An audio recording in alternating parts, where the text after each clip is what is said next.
아니 저 사람 대체 뭐야? 여기는 한국과 브라질 여자 탁구 단체 16강전이 펼쳐지고 있는 아레나 파리슈드 경기장. 신유빈 선수와 경기를 펼치는 어느 브라질 선수가 눈에 띕니다.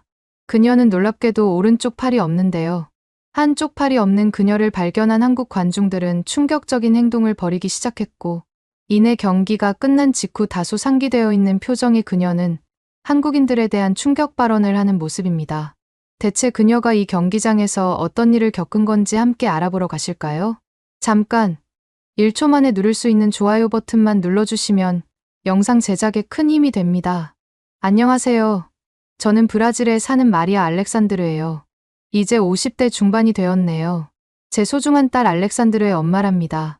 저희 딸이 이번에 한국 탁구 선수들과 16강을 치렀는데 거기서 믿을 수 없는 일이 생겨서 이걸 전해드리고 싶어 이렇게 작성하게 되었어요. 혹시 알렉산드르에 대해 들어보셨나요? 정말 대단한 아이예요.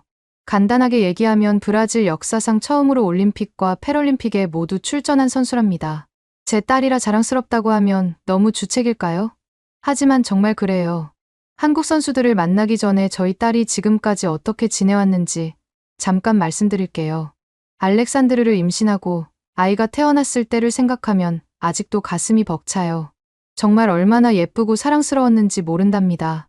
사랑하는 남편을 꼭 닮아서 그런지 더 귀여웠습니다. 그때는 정말 행복했어요.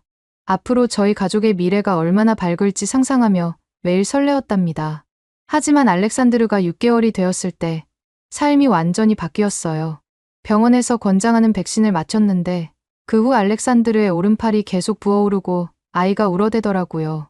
불안한 마음에 병원에 갔습니다. 의사 선생님의 표정이 심각해지는 걸 보고 순간 가슴이 철렁 내려앉았어요. 저는 괜찮겠지라는 말을 계속 되뇌이면서 결과를 기다렸는데 의사 선생님이 알렉산드르에게 혈전증 증세가 심각하다고 하시더라고요. 더 심해지면 저희 아이가 죽을 수도 있다는 말에 세상이 무너지는 것 같았어요. 저와 남편은 눈물로 알렉산드르를 살려달라고 애원했습니다. 그런데 의사 선생님이 내린 결론은 충격적이었어요. 왜냐면 그 결론이 바로 오른팔을 절단해야 한다는 거였거든요. 하늘이 노래지는 느낌이었습니다. 태어난 지 몇 달밖에 안 된 아기인데 한쪽 팔을 잘라야 한다니 믿을 수가 없더군요. 너무나 억울하고 슬펐지만 알렉산드르의 상태가 급격히 나빠지고 있어서 빨리 결정을 내려야 했어요. 결국 저희는 알렉산드르의 오른팔을 절단하기로 했어요. 그게 아이를 살릴 수 있는 유일한 방법이었거든요. 그 순간의 고통은 말로 표현할 수 없어요. 하지만 저희는 알렉산드르를 살리는 게 제일 중요했습니다. 그 후 알렉산드르가 자라는 과정은 정말 힘들었어요. 자신이 다른 아이들과 다르다는 걸 깨닫기 시작하면서 많이 힘들어했습니다. 알렉산드르가 항상 자신의 팔이 어딨냐고 물을 때마다 가슴이 찢어지는 것 같았어요. 슬프게도 유치원에 다니기 시작하면서 알렉산드르의 삶은 더욱 어려워졌어요. 다른 아이들의 놀림과 따돌림을 겪었거든요. 한 번은 유치원에서 전화가 와서 받아보니 알렉산드르가 교실 구석에서 혼자 울고 있다고 하더라고요. 얼마나 마음이 아팠는지 몰라요. 알렉산드르는 점점 자신감을 잃어갔어요. 옷을 입을 때도 항상 긴 소매를 고집했고 사람들 앞에 나서는 걸 무서워했습니다. 한동안은 유치원에 가기 싫다고 떼를 쓰기도 했답니다. 매일 아침 알렉산드르를 유치원으로 보내는 게 정말 전쟁이었어요. 일상생활에서도 어려움이 많았어요. 양손을 써야 하는 활동들을 할 때마다 알렉산드르는 좌절했습니다. 신발끈 묶기, 단추 잠그기처럼 간단한 일들도 알렉산드르에겐 큰 도전이었어요. 처음에는 제가 도와주려고 했는데 알렉산드르가 자기도 혼자 할 수 있다고 외치면서 거부하더라고요. 그러던 어느 날 우연히 알렉산드르가 7살이었을 때 알렉산드르의 오빠가 탁구를 시작하게 되었어요. 그런데 알렉산드르도 그 모습을 보고 흥미를 느끼더군요. 그러면서 나중엔 오빠처럼 탁구를 한번 해보고 싶다는 거 아니겠어요? 처음에는 걱정이 됐어요. 한 팔로 탁구를 칠 수 있을까 싶었거든요. 하지만 알렉산드르의 간절한 눈빛을 보니 거절할 수가 없었습니다. 근처 체육관에 문의해보니 마침 장애인을 위한 탁구 프로그램이 있다고 하더라고요. 알렉산드르를 데리고 갔을 때 체육관 코치님이 알렉산드르를 정말 따뜻하게 맞아주셨어요. 알렉산드르한테 넌 할 수 있다고 같이 해보자고 말씀하시는데 그 말에 알렉산드르가 눈물을 글썽이더라고요. 알렉산드르가 탁구 치는 모습이 사실 처음에는 정말 서툴렀어요. 특히 여러분들도 아시다시피 탁구를 칠 때 서브를 넣으려면 두 손이 필요하잖아요. 한 손밖에 없었던 알렉산드르는 서브를 제대로 넣을 수 없었습니다. 하지만 알렉산드르는 포기하지 않더라고요. 매일 조금씩 연습했고 코치님도 알렉산드르에게 맞는 방법을 찾아주셨어요. 한 팔로 서브를 넣는 방법, 몸의 균형을 잡는 방법 등을 하나씩 배워나갔습니다. 그뿐만 아니라 알렉산드르는 균형 감각을 키우겠다며 스케이트보드와 풋살도 시작했답니다. 하나하나씩 장애를 극복해 나가는 걸 보면서 알렉산드르가 기특할 따름이었어요. 특히 스케이트보드를 타다가 넘어져서 무릎에 상처투성이가 되어도 알렉산드르는 오뚜기처럼 다시 일어나는 게 부모인 제가 봐도 경이롭더군요. 그렇게 약 2년이 지났을 때 드디어 알렉산드르는 제대로 된 서브를 넣을 수 있게 되었다면서 저한테 신난 모습으로 자랑을 했는데 그때만큼 제 딸이 그렇게 자랑스러울 수가 없었답니다. 그 이후부터는 점점 알렉산드르의 실력이 늘어갔어요. 공을 칠 때마다 엄마, 봤어요? 제가 했어요. 라고 환하게 웃던 모습이 아직도 생생하더군요.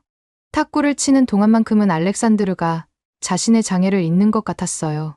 그러다 몇 개월 후 알렉산드르가 첫 대회에 나가게 되었습니다. 비록 작은 지역 대회였지만 알렉산드르에겐 정말 큰 도전이었습니다.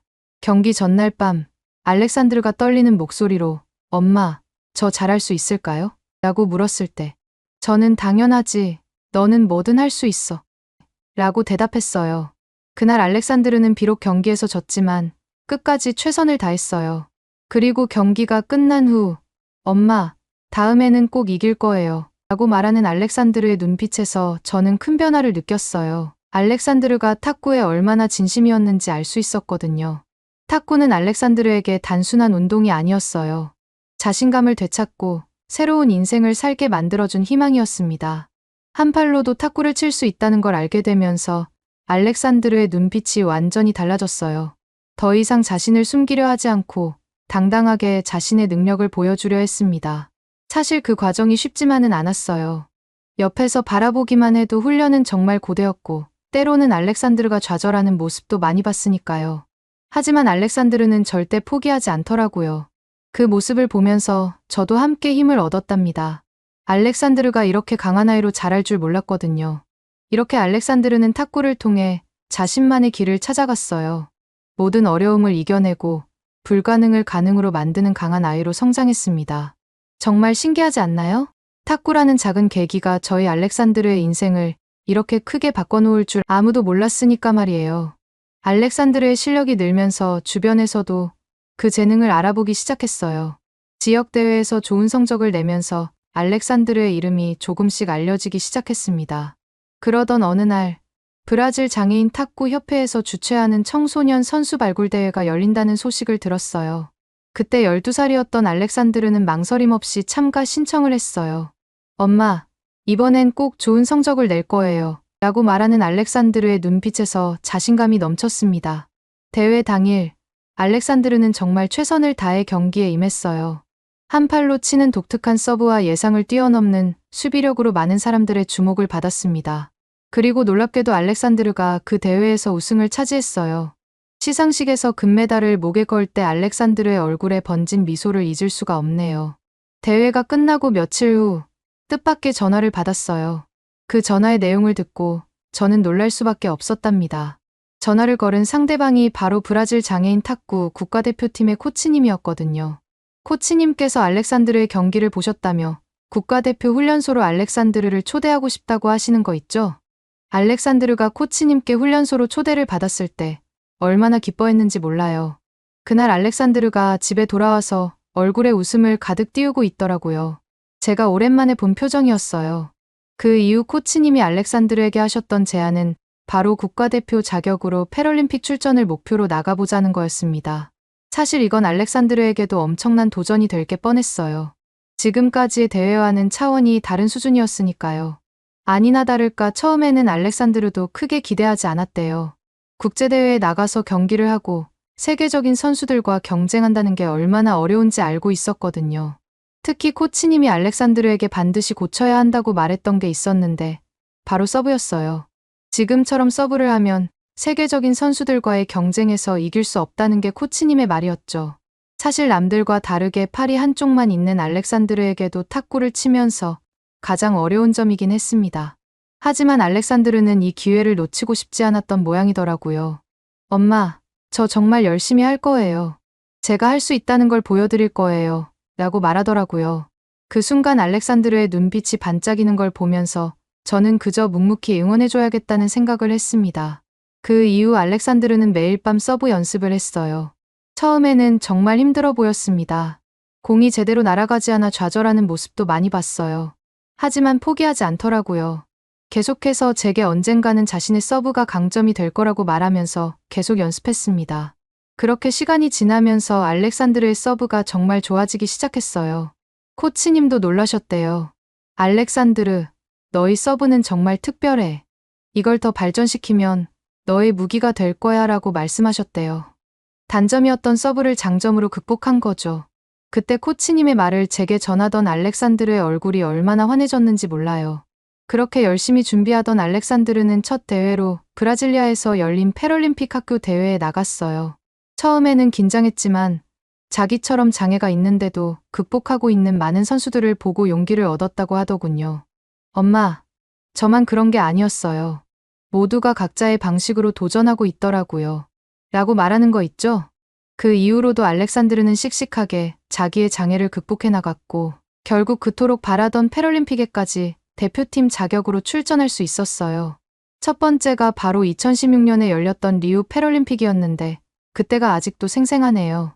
여자 단식과 단체전 동메달을 땄던 바로 그날 알렉산드르가 울면서 저를 안아줬거든요.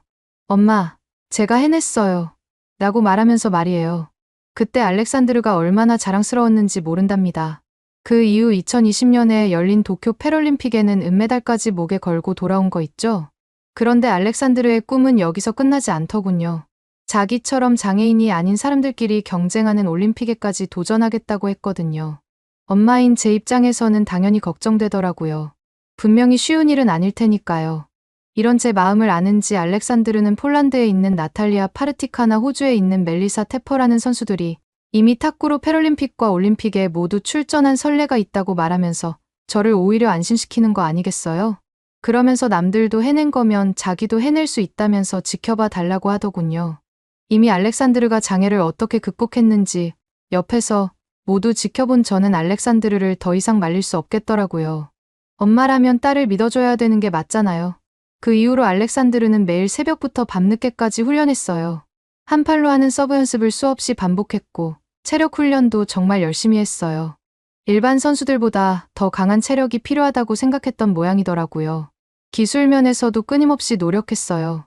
한 팔로 할 수 있는 모든 기술을 익히려고 했습니다. 때로는 불가능해 보이는 기술도 있었지만 알렉산드르는 포기하지 않고 자기만의 방식을 찾아내더라고요. 알렉산드르는 연습을 하면서 자신의 한계를 뛰어넘고 있는 것 같다고 말할 때마다 얼마나 뿌듯했는지 몰라요. 심리적인 준비도 정말 중요했어요. 일반 선수들과 겨루려면 더 강한 정신력이 필요하다고 생각했나 봐요. 매일 명상을 하고 긍정적인 마음가짐을 갖기 위해 노력했습니다. 그리고 마침내 그 노력이 결실을 맺어 파리올림픽 대표팀에 발탁되었을 때 알렉산드르가 얼마나 기뻐했는지 몰라요. 엄마, 제가 해냈어요. 제가 정말 해냈어요. 고 울면서 말하더라고요. 올림픽과 패럴림픽을 동시에 출전하는 건 브라질 역사상 최초였거든요. 그 순간 저도 너무나도 기뻐서 함께 울었어요. 제 딸이 이렇게 장애인이 아닌 사람들과 경쟁하게 될 줄은 몰랐으니까요. 그리고 드디어 파리올림픽 여자 탁구 단체 16강전에는 알렉산드르가 한국의 신유빈, 전지희 선수와 경기를 펼쳤어요. 처음에는 정말 긴장됐어요. 한국 선수들이 워낙 실력이 뛰어나다고 들었거든요. 찾아보니 신유빈 선수와 전지희 선수는 정말 대단한 선수들이더군요. 두 선수는 지난 항저우 아시안게임에서 복식 금메달을 따낸 최강의 조합이었습니다. 특히나 신유빈 선수는 세계 랭킹 8위로 그 실력이 정말 뛰어난 모양이더라고요. 전지희 선수도 경험이 풍부한 베테랑 선수였습니다. 경기가 시작되고 알렉산드르가 왼손으로 서브를 넣는 모습을 보면서 저도 모르게 눈물이 났어요. 제 딸이 그토록 바라던 올림픽이라는 무대에 서다니 정말 꿈만 같았거든요. 하지만 신유빈, 전지희 조와 복식 경기를 하는 모습을 보니 그들의 실력이 얼마나 대단한지 새삼 느껴지더군요. 신유빈 선수의 빠른 공격과 전지희 선수의 안정적인 수비가 정말 완벽한 조화를 이루더라고요. 알렉산드르와 브루나가 아무리 노력해도 그들의 빠른 랠리를 따라가기가 힘들어 보였어요. 그 이후 이어졌던 이은혜 선수와의 단식 경기도 보는 내내 정말 긴장되더라고요. 이은혜 선수의 강력한 포핸드 공격과 예측할 수 없는 서브에 알렉산드르가 고전하는 모습이 보였거든요. 하지만 한 팔로 치는 독특한 서브로 몇 번이나 점수를 따내는 걸 보면서 정말 자랑스러웠습니다. 그런데 저는 여기에서 제 인생에서 절대 잊을 수 없는 경험을 하고 말았습니다. 안 그래도 알렉산드르를 보면서 눈물이 고이고 있었는데 한국 관중들이 저를 펑펑 울게 만들더군요. 왜냐고요? 한국 관중들이 한국 선수들뿐만 아니라 상대방이었던 알렉산드르도 응원해주기 시작했거든요. 처음에는 제 귀를 의심했어요. 분명 자기 나라 선수를 응원할 줄 알았는데 알렉산드르가 좋은 플레이를 할 때마다 박수를 치고 환호성을 지르더라고요. 남편과 저는 서로 얼떨떨한 표정으로 쳐다봤어요. 이런 일이 있을 수 있나 싶었거든요. 알렉산드르가 서브를 넣을 때마다 관중들의 반응이 대단했어요. 왼손에 든 탁구채로 공을 높이 올려 서브를 넣는 모습에 모두가 감탄했습니다. 한 관중은 대단해요. 라고 소리치기도 했어요. 그 순간 얼마나 자랑스럽고 감격스러웠는지 몰라요. 결과적으로는 알렉산드르가 속한 브라질 팀이 한국을 한 번도 이기지 못하고 지고 말았지만 경기가 끝난 후에 일어난 일은 정말 믿을 수 없었어요. 모든 관중들이 일제히 일어나 알렉산드르와 한국 선수들에게 기립박수를 보내는 거 아니겠어요? 브라질 관중들, 한국 관중들 할 것 없이 모두 다 말이에요. 그 순간 저는 계속해서 참았던 눈물을 터뜨리고 말았어요. 알렉산드르가 탁구채를 잡기 시작한 이후로 22년 동안 이런 모습은 처음 봤거든요. 경기장을 가득 메운 함성과 박수 소리를 들으면서 알렉산드르가 얼마나 큰 감동을 주었는지 실감할 수 있었어요. 장애를 극복하고 올림픽 무대에선 제 딸의 모습이 모두에게 깊은 인상을 남긴 것 같아요. 사실 파리올림픽 개막식을 볼 때는 조금 혼란스러웠거든요. 주최 측에서 보여준 모습들이 이해가지 않는 평등함을 강요하는 것 같아 이상하다고 느꼈었어요. 하지만 오늘 경기에서 한국 관중들이 보여준 모습은 정말 감동적이었어요. 한국 관중들은 알렉산드르를 단순히 장애를 가진 선수로 보지 않고 하나의 훌륭한 운동선수로 대해주었습니다. 이것이야말로 진정한 올림픽 정신이 아닐까요? 주최 측의 의도적인 노력이 아닌 한국 사람들의 자연스러운 반응에서 저희는 진정한 평등을 볼 수 있었답니다. 이 정도면 프랑스가 아닌 한국이 올림픽 정신을 이끄는 게 아닐까 싶습니다. 더욱 놀라웠던 건 경기 후 신유빈 선수의 인터뷰였어요. 신유빈 선수가 이렇게 말하더라고요. 알렉산드르 선수는 정말 존경스러워요. 그녀의 열정과 노력하는 모습은 제가 본받아야 할 점이라고 생각해요. 오늘 경기를 통해 진정한 스포츠 정신이 무엇인지 배웠습니다. 알렉산드르 선수 덕분에 저도 더 열심히 노력해야겠다고 다짐했어요. 이 인터뷰를 보고 신유빈 선수는 이미 마음가짐부터가 세계적인 선수로 성장할 수밖에 없겠다는 생각이 들더군요. 알렉산드르도 마찬가지로 감동적인 인터뷰를 했어요. 누구든 불가능은 없어요. 꿈을 이루기 위해 헌신하세요. 특히 저는 세계 최강팀 중 하나인 한국과 경기를 했습니다. 저희에게도 정말 어려운 경기였지만 그 순간에도 동료들이 함께했습니다. 어려운 순간들이 많은 걸 알았지만 한국팀이 우승 후보라는 것을 알면서도 점점 더 열심히 싸울 수 있었습니다. 제가 전하고 싶은 건 팔이 하나 있든 다리가 하나 있든 상관없이 절대로 꿈을 포기하지 말라는 것입니다. 불가능이란 없습니다. 장애가 있는 걸 보여주는 건 아무것도 아닙니다. 마지막으로 한국 관중 여러분, 정말 감사합니다. 여러분의 응원이 저에게 큰 힘이 되었어요. 그날 밤 알렉산드르가 제게 이렇게 말하더라고요. 오늘이 제 인생에서 가장 행복한 날이에요. 비록 졌지만 제가 많은 사람들에게 감동을 줄 수 있어서 너무 기뻤어요. 그 말을 들으면서 알렉산드르가 정말 완벽하게 장애를 극복했구나 하는 생각이 들더군요. 그리고 알렉산드르도 감동받았는지 눈물이 고여 있더라고요. 알렉산드르가 이렇게 대단한 선수로 그리고 훌륭한 사람으로 자라줘서 얼마나 감사한지 몰라요. 이제 생애 첫 올림픽을 치룬 알렉산드르는 패럴림픽 준비에 더 집중하고 있어요. 알렉산드르의 목표는 패럴림픽 단식에서 꼭 금메달을 따는 것이랍니다. 저는 알렉산드르가 어떤 결과를 얻든 이미 충분히 자랑스러워요. 저희 딸은 불가능을 가능으로 만드는 진정한 챔피언이니까요. 그리고 한국에서의 경험은 저희 가족에게 평생 잊지 못할 소중한 추억이 되었습니다. 이번 경험이 워낙 인상 깊어서 올림픽이 끝나고 휴가를 가게 되면 한국으로 가고 싶은데 저희 같은 브라질 사람들도 좋아할 만한 곳이 있을까요? 오늘의 사연은 어떠셨나요? 오늘의 사연이 마음에 드셨다면 좋아요만 한번 눌러주세요. 1초밖에 안 걸리지만 좋아요를 한번 눌러주시면 더 좋은 사연을 소개해드리는데 큰 힘이 된답니다. 긴 영상 시청해주셔서 감사합니다. 오늘도 행복한 하루 보내세요.